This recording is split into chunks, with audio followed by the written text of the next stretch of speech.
चलो दोस्तों, आज हम पढ़ते हैं 12th क्लास की पोएम माई मदर एट 66। ये कविता है कमला दास द्वारा लिखी गई है, जो माधव कुटी से ली गई है, जिसका छोटा सा अंश यहाँ दिया गया है।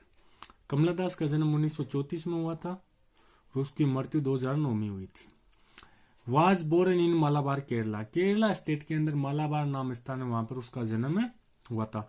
सी is recognised as one of Indians foremost poets. वह सी यानी वह, इज रिकॉग्नाइज्ड वह पहचानी जाती है, एज यानी जैसे, one of Indian foremost poets यानी भारत के सर्वोत्तम कवियों में से एक है। Her work are known for their originality, versatility, और जो उसका काम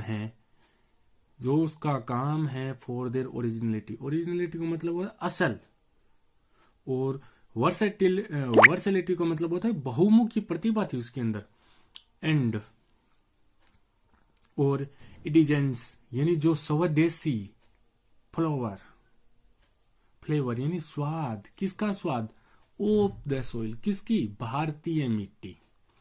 कमला Das has published many novels and short story in English. Kamala Das ने पब्लिश्ड यानी प्रकाशित की थी, मेनी यानी बहुत सारे, नॉवेल्स यानी उपन्यास, एंड शॉर्ट स्टोरी और लघु कहानियां इन इंग्लिश, अंग्रेजी साहित्य के अंदर, एंड मलयालम, और कौन सी भाषा के अंदर, इंग्लिश अंग्रेजी भाषा के अंदर और मलयालम भाषा के अंडर द नेम माधव कुटी। उसका नाम क्या था, Madhavikutty. Some of her work in English include novel, alphabet lust, और जो अंग्रेजी के अंदर क्या शामिल किया गया, इंक्लूड यानी शामिल किया गया है, नोवेल यानी उपन्यास है, अल्फाबेट है, लिस्ट है।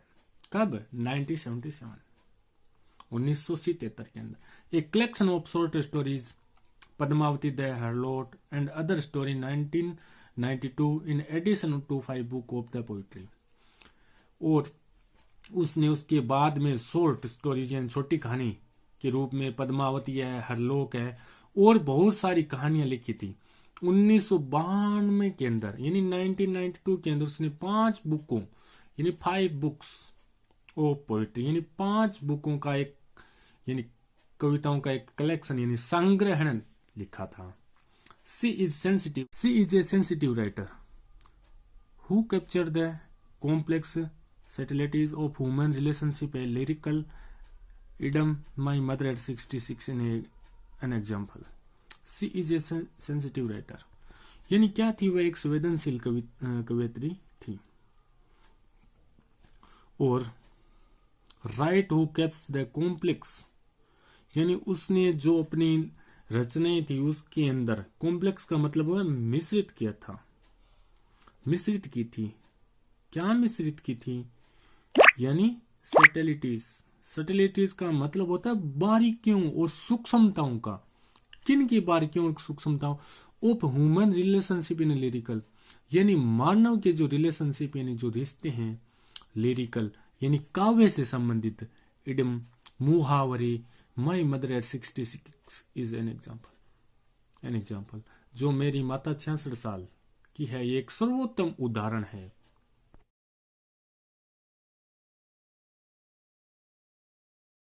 तो चलो अब हम कविता से स्टार्ट करते हैं। Driving from my parents home to Kochi last Friday morning, I saw my mother beside me. Driving from my parents house, मैं अपने माता पिता के घर से, ड्राइविंग यानी गाड़ी चला के जा रही थी, कहाँ, कोची जा रही थी। लास्ट फ्राइडे यानी पिछले शुक्रवार, मॉर्निंग यानी सुबह में, आई सॉ मैंने देखा, माई मदर बिसाइड मी मैंने ऐसा देखा कि मेरी माँ भी क्या थी, मेरे बगल में बैठी थी। Dose open mouth her face ashen like that, और वो ऐसा लग रहा था, डोज का मतलब होता है अल्प निंद्रा, open mouth her face ashen like that, और उसका मुंह है आधा यानी जैसे अर्ध निंद्रा में थी, अल्प निंद्रा में थी तो आधा खुला हुआ उसका मुंह था। Of a corpse and realise with pain, और उसका जो कॉप्स का मतलब होता है मेरा मर्द शरीर के समान, ऐसा लग रहा था कि वो एकदम उसका जो शरीर है वो मर्द के समान था। रियलाइज विद पेन, रियलाइज यानी महसूस किया, विथ यानी साथ, पेन यानी दर्द। ऐसा लग रहा था कि उसका शरीर है वो मर्द व्यक्ति के समान है और उसने ऐसा महसूस किया कि वो दर्द से करहा रही है। चलो दोस्तों अब आगे चलते हैं। There she was an old age old, there she was as old, ऐसा लग रहा था कि वह अब क्या हो चुकी है, बूढ़ी। As she look but soon, तो वह क्या करती है, कवियत्री अपने विचार, जो भी ये विचार आ रहे थे उन विचारों को दूर करने के लिए वो क्या करती है, आगे देखते हैं। Put that thought away and looked out at young, वो क्या करते हैं इन विचारों को बाहर रखने के लिए, यानी अपने आप से दूर करने के लिए इन विचारों को, अपने जो ये विचार है उनको यहाँ बुलाने के लिए, अपने मन से निकालने के लिए वो बाहर की तरफ देखती है। देखो दोस्तों आगे, ट्रीज स्प्रिंटिंग द मेरी चिल्ड्रन स्पिलिंग। ट्रीज स्प्रिंटिंग का मतलब होता है पैड, ट्रीज यानी पैड, स्प्रिंटिंग का मतलब दौड़ लगा रहे हैं। मेरी चिल्ड्रन स्पिलिंग, मेरी यानी खुश है, चिल्ड्रन यानी बच्चे, स्पिलिंग यानी एकदम आनंदित है, बाहर आ रहे हैं।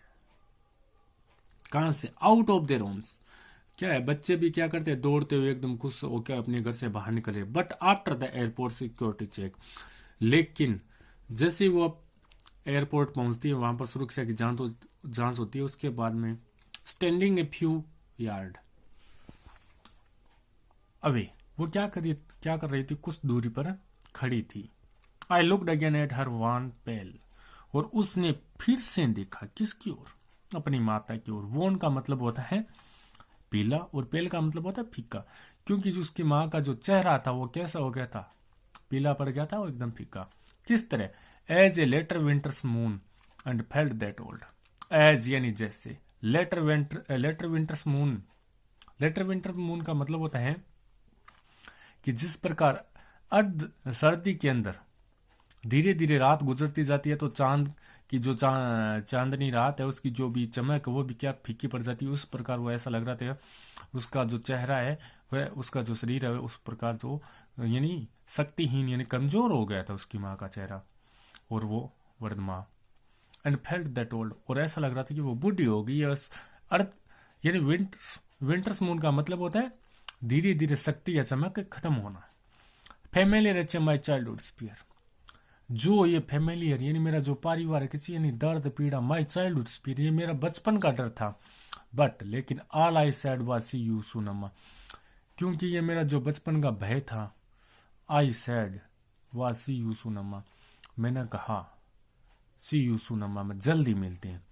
All I did was smile and smile and smile, और फिर मैं मुस्कुराती रही अलविदा।